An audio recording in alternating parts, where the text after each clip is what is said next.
नमस्कार दोस्तों, स्वागत है आपका अपना क्लास ओनली फॉर स्टडी में।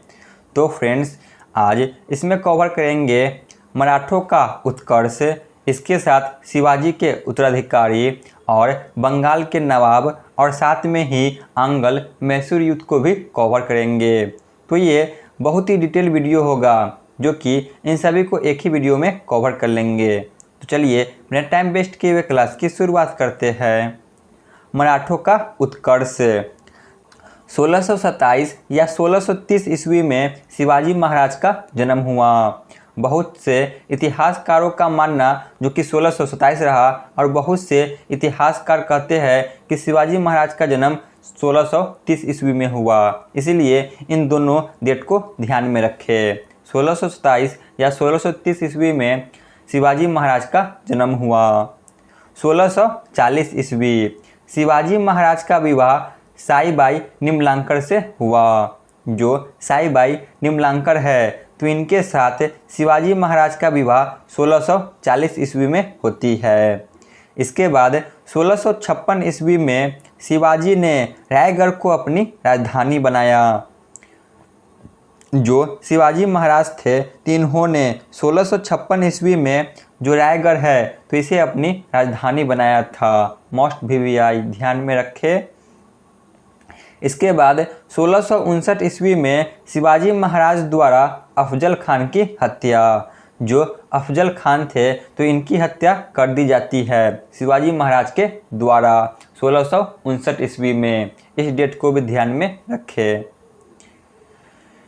इसके बाद 1664 ईस्वी में शिवाजी महाराज का सूरत अभियान हुआ। जो सूरत अभियान है तो यह 1664 ईस्वी में होती है शिवाजी महाराज के द्वारा। इसके बाद 1665 ईस्वी में पुरंदर की संधि संपन्न होती है। 1665 ईस्वी में पुरंदर की संधि होती है। यह संधि मुगलों और शिवाजी के मध्य संपन्न हुआ था। जो पुरंदर की संधि 1665 में हुई थी तो यह मुगल और शिवाजी महाराज के मध्य में संपन्न हुई थी। इसके बाद है 1674 ईस्वी शिवाजी महाराज का राज्याभिषेक रायगढ़ में हुआ। जो शिवाजी महाराज है तो इन्होंने पहले से अपना राज्याभिषेक नहीं करवाए थे। इन्होंने 1674 ईस्वी में अपना राज्याभिषेक रायगढ़ में करवाते हैं। इसके बाद 1680 ईस्वी में शिवाजी महाराज की मृत्यु हो जाती है। जो शिवाजी महाराज है तो इनकी मृत्यु 1680 में हो जाती है। तो यहाँ पे देख लिए मराठों का उत्कर्ष, जो शिवाजी महाराज है इनके बारे में देख लिए। यही सब प्रश्न बार बार पूछे जाते हैं। आगे देखते हैं। अब देख लेते हैं शिवाजी के उत्तराधिकारी को। 1680 ईस्वी शिवाजी महाराज की मृत्यु और संभाजी महाराज अगला शासक बने। 1680 में शिवाजी की मृत्यु हो जाती है। इसके बाद जो संभाजी महाराज है यह अगला शासक बनते हैं। 1689 ईस्वी औरंगजेब द्वारा संभाजी और कवि कलश की मृत्यु दंड। जो संभाजी महाराज और कवि कलश थे इन्हें मृत्यु दंड दे दिया गया औरंगजेब के द्वारा 1689 ईस्वी में। इसके बाद 1713 ईस्वी बालाजी विश्वनाथ पेशवा पद पर बैठे। जो बालाजी विश्वनाथ है यह पेशवा पद पर बैठते हैं 1713 ईस्वी में। 1720 ईस्वी में बाजीराव प्रथम पेशवा बने। जो बाजीराव प्रथम है तो यह 1720 में पेशवा बनते हैं। वही प्रथम पेशवा देखा जाए तो वह है बालाजी विश्वनाथ। 1761 ईस्वी पानीपत का तृतीय युद्ध। जो पानीपत का तृतीय युद्ध है तो यह 1761 ईस्वी में हुई थी। यह युद्ध मराठा और अफगानी शासक अहमद शाह अब्दाली के बीच लड़ा गया था। जो पानीपत का तृतीय युद्ध है तो यह मराठा और अफगानी शासक अहमद शाह अब्दाली के बीच हुई थी। इस युद्ध में मराठों की पराजय हुई थी। यानी कि जो पानीपत का तृतीय युद्ध है इसमें अहमद शाह अब्दाली की विजय हुई थी और मराठा का इनमें पराजय हुई थी। तो यहाँ पे देख लिए शिवाजी के उत्तराधिकारी के बारे में। चलिए आगे देखते हैं। अब देख लेते हैं अंगल मराठा युद्ध को। जो 3 प्रमुख अंगल मराठा युद्ध हुए थे इनके बारे में देख लेते हैं, जिससे आपको आसानी से याद हो जाए। प्रथम अंगल मराठा युद्ध 1775 से 1782 के बीच हुई थी। इस समय पेशवा के पद पर जो कि माधवराव थे और इस समय गवर्नर जनरल वॉरेन हेस्टिंग थे और इसकी समाप्ति सालबाई की संधि द्वारा 1782 में होती है। ठीक है ना। प्रथम अंगल मराठा युद्ध 1775 से 82 के बीच होती है। इस समय पेशवा माधवराव थे और इस समय गवर्नर जनरल वॉरेन हेस्टिंग थे। इसकी समाप्ति सालबाई की संधि द्वारा 1782 में होती है। इसके बाद है द्वितीय अंगल मराठा युद्ध। तो यह 1803 से 1805 के बीच हुई थी। इस समय पेशवा बाजीराव द्वितीय थे और इस समय गवर्नर जनरल लॉर्ड वेलेजली थे। द्वितीय अंगल मराठा युद्ध की समाप्ति राजपुर घाट की संधि द्वारा 1805 में होती है। इसके बाद है तृतीय अंगल मराठा युद्ध। तो यह 1817 से 1818 ईस्वी तक चली थी। इस समय पेशवा बाजीराव द्वितीय थे और इस समय गवर्नर जनरल लॉर्ड हेस्टिंग थे। ठीक है ना। लॉर्ड हेस्टिंग इस समय गवर्नर जनरल थे। यहाँ पे वॉरेन हेस्टिंग है, यहाँ पे लॉर्ड हेस्टिंग है, दोनों अलग अलग है।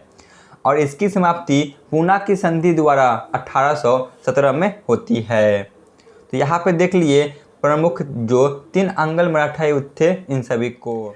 बंगाल पर अंग्रेजों का आधिपत्य। यहाँ पे देख लेते हैं जो बंगाल के नवाब थे यह कब बने थे इन सभी को। यहाँ से प्रश्न बन जाते हैं, ध्यान से देखें।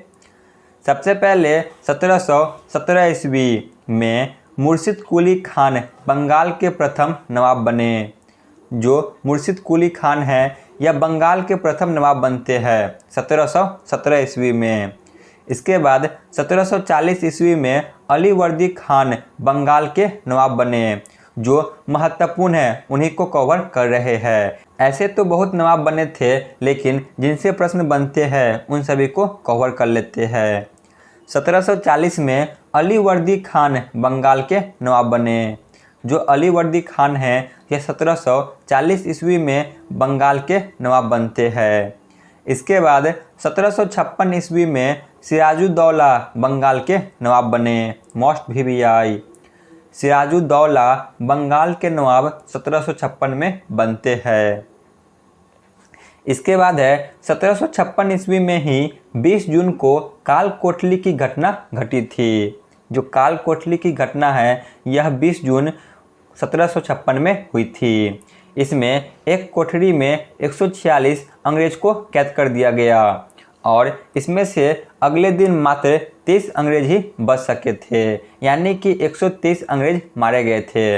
इसी को काल कोठली की घटना कहा आता है, जो कि 20 जून 1756 में घटित हुई थी। 1757 ईस्वी प्लासी का युद्ध हुआ। 1757 ईस्वी में प्लासी का युद्ध होती है। इसके बाद 1757 में ही मीर जाफ़र बंगाल के नवाब बने। जो मीर जाफ़र थे यह बंगाल के नवाब बनते हैं 1757 ईस्वी में। इसके बाद है 1760 ईस्वी मीर कासिम बंगाल के नवाब बने।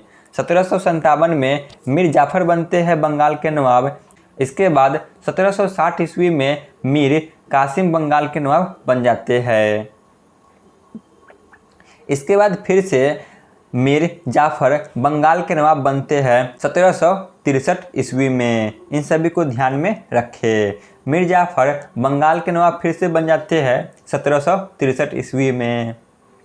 1764 ईस्वी बक्सर का युद्ध हुआ था। 1764 में बक्सर का युद्ध हुआ था। इसके बाद है 1765 ईस्वी। तो 1765 ईस्वी में इलाहाबाद की संधि संपन्न हुई थी। जो इलाहाबाद की संधि हुई थी तो यह 1765 में हुई थी। तो यहाँ पे देख लिए बंगाल के नवाब के बारे में। चलिए अब देख लेते हैं अंगल मैसूर युद्ध को। अंगल मैसूर युद्ध का इतिहास 1767 से लेकर 1769 ईस्वी तक प्रथम अंगल मैसूर युद्ध हुआ था। ठीक है ना, 1767 से 1769 तक प्रथम अंगल मैसूर युद्ध हुआ था। 1769 ईस्वी में मद्रास की संधि के द्वारा प्रथम अंगल मैसूर युद्ध समाप्त हुई। मोस्ट VVI प्रथम अंगल मैसूर युद्ध जो कि मद्रास की संधि द्वारा समाप्त होती है। 1780 से लेकर 1784 ईस्वी तक द्वितीय अंगल मैसूर युद्ध हुआ था। जो द्वितीय अंगल मैसूर युद्ध है तो यह 1780 से लेकर 1784 ईस्वी तक हुई थी। इसके बाद है 1784 मंगलौर की संधि द्वारा द्वितीय अंगल मैसूर युद्ध समाप्त हुई। ठीक है ना, यहाँ पे मिस प्रिंटिंग हो गया है, सही कर ले। 1784 ईस्वी में मंगलौर की संधि द्वारा द्वितीय अंगल मैसूर युद्ध समाप्त हुई। इसके बाद है 1790 से लेकर 1792 ईस्वी तक तृतीय अंगल मैसूर युद्ध हुआ था। जो तृतीय अंगल मैसूर युद्ध है तो यह 1790 से 1792 ईस्वी तक हुई थी। इसके बाद 1792 ईस्वी श्रीरंगपट्टनम की संधि द्वारा तृतीय अंगल मैसूर युद्ध समाप्त होती है। जो तृतीय अंगल मैसूर युद्ध है तो यह 1792 ईस्वी में श्रीरंगपट्टनम की संधि द्वारा समाप्त हुई।